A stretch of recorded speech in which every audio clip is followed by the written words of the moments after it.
Almost 7,000 people have signed a petition to prevent 18 lime trees near Preston from being cut down to make way for flood defences, known as the Royal Limes, after being planted to commemorate the coronation of King George V, second time we've mentioned him on the programme tonight. South Ribble Borough Council had given permission to fell the trees in Walton-le-Dale, but a campaign group has applied for a judicial review because they want to try to save them, as Phil McCann reports.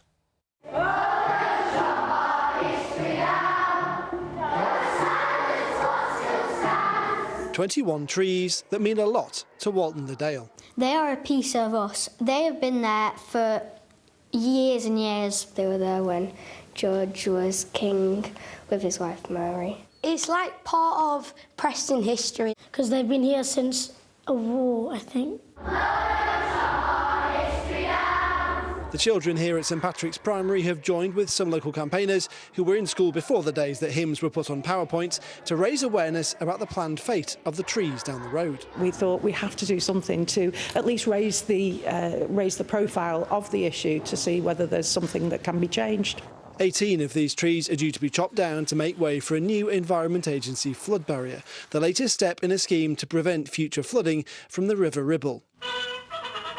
Campaigners, though, say history books show the trees were planted in 1912 to mark the coronation of King George V. Everybody thinks they're royal trees. Until the M6 was built, this was the only way to travel north and south. So over the years, literally millions of people will have seen these trees. You pass these trees and it's just nice to see them. But the Environment Agency says its own research into the tree's history has been inconclusive. Now, though, nearly 7,000 people have signed a petition to save them. Now, these trees are actually on a pretty narrow bank between the river and the road, and the Environment Agency says that building this barrier closer to the river to avoid the trees would be damaging to the river, and building it closer to the road would be difficult because of all the pipes and cables that run underneath this ground.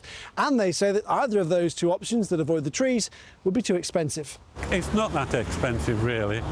And also they complain that the trees are damaging the cables.